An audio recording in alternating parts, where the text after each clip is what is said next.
The world held its breath. Was the specter of a trade war haunting the planet once more?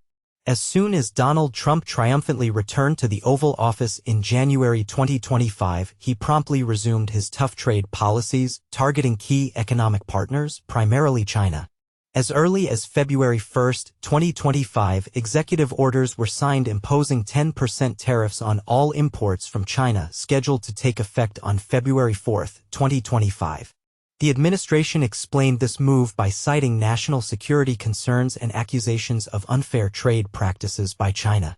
The response was not long in coming. On February 10, 2025, China announced the imposition of 15% tariffs on U.S. coal and liquefied natural gas, as well as 10% tariffs on oil and agricultural machinery. Moreover, Chinese authorities initiated an antitrust investigation into Google and imposed export restrictions on certain metals, including tungsten, further escalating the situation. On February 27, 2025, President Trump announced his decision to double the 10% tariff on Chinese imports to 20%, starting on March 4, 2025. These actions sparked a wave of concern about the resumption of a trade war between the world's two largest economies, reminiscent of the U.S.-China trade disputes during Trump's first presidential term. In response to the protectionist measures of the Trump administration, China demonstrated a strategic approach by announcing new customs duties ranging from 10% to 15% on a number of key agricultural goods from the United States. This move will affect trade turnover estimated at approximately $21 billion. Beijing targeted products that play an important role in the American agricultural sector but have alternative sources of supply, allowing China to diversify its imports. While some niche products, such as chicken feet, are likely to continue to come from the United States, the main commodities that define the structure of U.S.-China trade, such as soybeans, pork, and grain, will now face higher tariff barriers. In particular, 15% tariffs were imposed on items such as chicken, wheat, corn, and cotton, while a 10% duty will be applied to sorghum, soybeans, pork, beef, aquatic products, fruits, vegetables, and dairy products. These measures are expected to take effect on March 10, 2025, with a temporary exception for goods in transit which will last until April 12. In addition to raising tariffs, China took another decisive step by suspending import licenses for 3 major U.S. soybean exporters. This move underscores China's willingness to use a wide range of tools to protect its economic interests in the face of trade tensions. The justification for such actions includes allegations of the presence of certain contaminants, in particular ergot, as well as substances used to treat seeds in batches of American soybeans. Putting additional pressure on American farmers by restricting access to its market, China initiated an investigation into American fiber optic manufacturers, suspecting them of circumventing anti-dumping measures.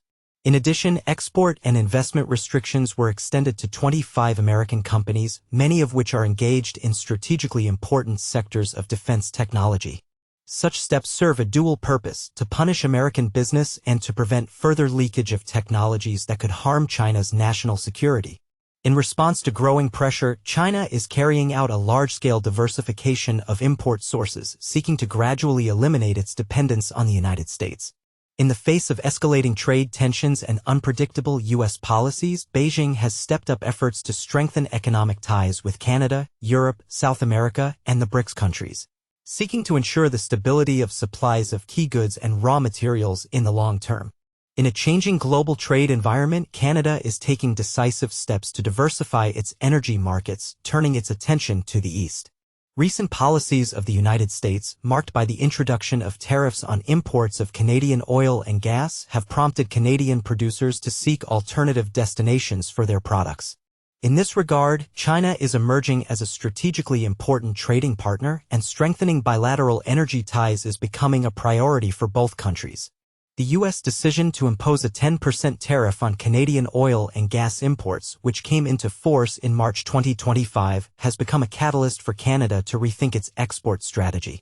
In this environment, the completion of the Trans Mountain Pipeline (TMEX) expansion in May 2024 is particularly significant.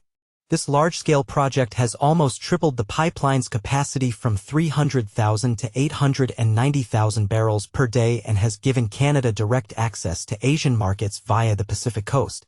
Therefore, the TMEX expansion not only increases Canadian oil exports but also reduces the country's dependence on U.S. pipeline infrastructure and refineries. This strategic move allows Canada to face the future with greater confidence, strengthening its position in the global energy market and developing mutually beneficial cooperation with China. Once a cornerstone of Canada's energy strategy, the Trans Mountain Pipeline (TMEX) project now plays a key role in reorienting oil flows, with China emerging as a major consumer of Canadian energy resources. Between May and November 2024, China imported approximately 2.03 billion Canadian dollars worth of crude oil from Canada, marking an unprecedented surge compared to previous years. China accounted for more than half of all crude oil exports transported via the TMEX pipeline. This impressive increase in Chinese purchases clearly demonstrates a strategic shift in Canadian oil trade. Major Chinese energy companies, such as Rongsheng Petrochemical, are increasingly interested in Canadian oil. This shift is driven by China's growing need for stable energy supplies amid global market instability, as well as a desire to diversify energy sources, reducing dependence on the Middle East and Russia. Strengthening energy ties between Canada and China also fits into the broader context of both countries' geopolitical and economic interests. With the development of LNG Canada, a large-scale liquefied natural gas (LNG) terminal in Kitimat, British Columbia, new opportunities are emerging to increase Canadian LNG exports to China. It is expected that by 2025, the joint Shell and PetroChina project will open a new chapter in energy cooperation between Canada and China. The planned export terminal, starting with a capacity of 14 million tons of liquefied natural gas per year, aims to significantly expand to 26 million tons. This ambitious project is designed to strengthen China's position as a key destination for Canadian energy exports, diversifying supply sources and meeting the growing needs of the Chinese economy for LNG. Canada is not limited to infrastructure development, actively supporting direct trade links with China. In November 2024, delegations of Canadian Indigenous entrepreneurs visited China to establish long-term partnerships in the energy sector. These initiatives, organized with the support of the Canada-China Business Council and the Indigenous Trade Mission, reflect a commitment to ensuring Indigenous communities participate in the economic benefits associated with Canada's growing role as an energy exporter to Asia. Thus, Canada is striving for sustainable and inclusive development of energy cooperation with China. In a world where the global trade order is undergoing significant changes, energy cooperation between Canada and China is becoming increasingly important and is likely to continue to gain momentum. Trade barriers erected by the United States are creating obstacles to traditional routes for Canadian energy exports, prompting Ottawa to seek new markets. Canada, in turn, is making strategic investments in the development of pipeline infrastructure and the expansion of liquefied natural gas (LNG) production capacity. These steps, combined with steadily increasing demand for energy resources from China, open up new opportunities for diversification and increased resilience in Canada's energy export strategy. China is also showing increasing interest in the European market as a source of meat imports, particularly pork. The desire to diversify supply channels and reduce dependence on U.S. producers is becoming increasingly apparent. This is due to ongoing tensions in trade relations between China and the United States. In response to Washington's trade policies, Beijing has imposed tariffs and restrictions on imports of agricultural products from the United States. As a result of these developments, Chinese importers are expected to significantly increase purchases of pork and other meats from European Union countries. Major European suppliers such as Spain and the Netherlands may become key partners for China in meeting the growing demand for meat products. Amidst the fluctuating landscape of international trade, European meat is confidently carving out its niche in the Chinese market, offering a reliable alternative to American supplies. The impeccable reputation of European products, underpinned by the strictest safety standards and streamlined logistics, makes them increasingly sought after among Chinese consumers. European pork producers, in particular, are demonstrating impressive competitiveness. Spain, thanks to modern processing facilities and active government support, has emerged as a leader in export supplies. The Netherlands, relying on advanced agricultural technologies and a vast network of trading partners, also firmly maintains its position as a key supplier of pork to China. However, European exports to China are not limited to pork alone. The Chinese market is actively diversifying its food sources, increasing imports of European beef and poultry. This trend reflects China's strategic course to reduce risks associated with potential trade conflicts and strengthen food security by expanding the circle of suppliers. Thus, European meat is not just filling gaps but also becoming an important element in ensuring the stability of the Chinese food market. The global appetite for European meat has breathed new life into the production and processing enterprises of the Old World.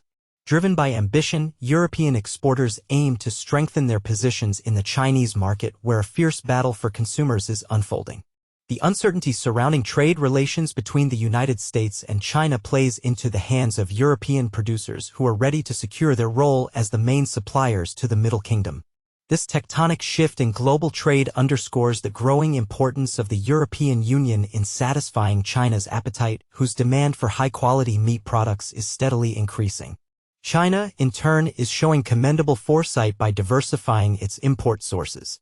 The Middle Kingdom seeks to reduce its dependence on the United States, which it increasingly sees as an unreliable trading partner.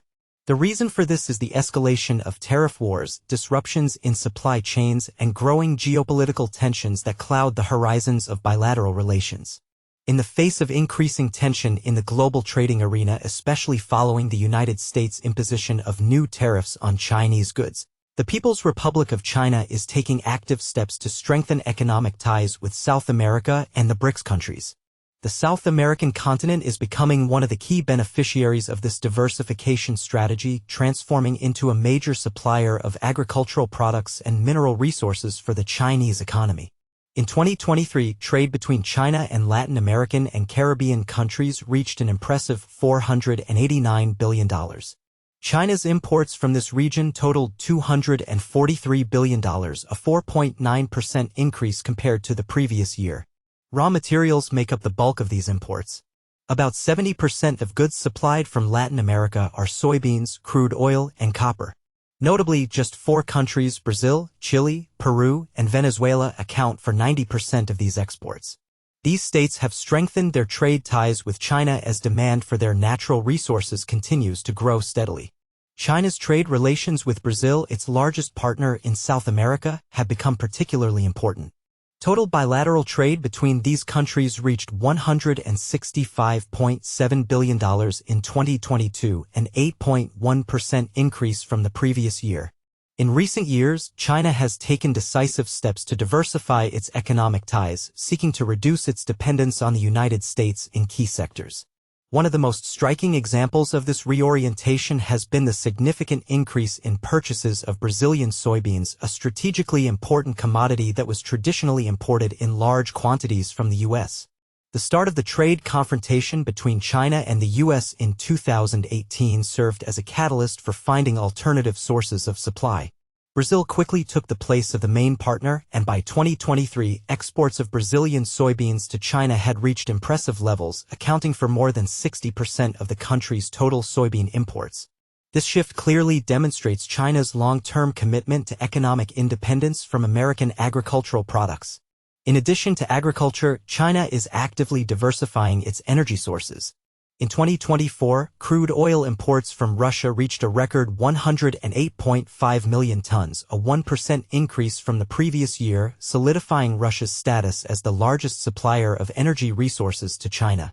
Concurrently, China is expanding its liquefied natural gas imports from countries like Qatar, Australia, and Canada, further diminishing its reliance on American energy supplies.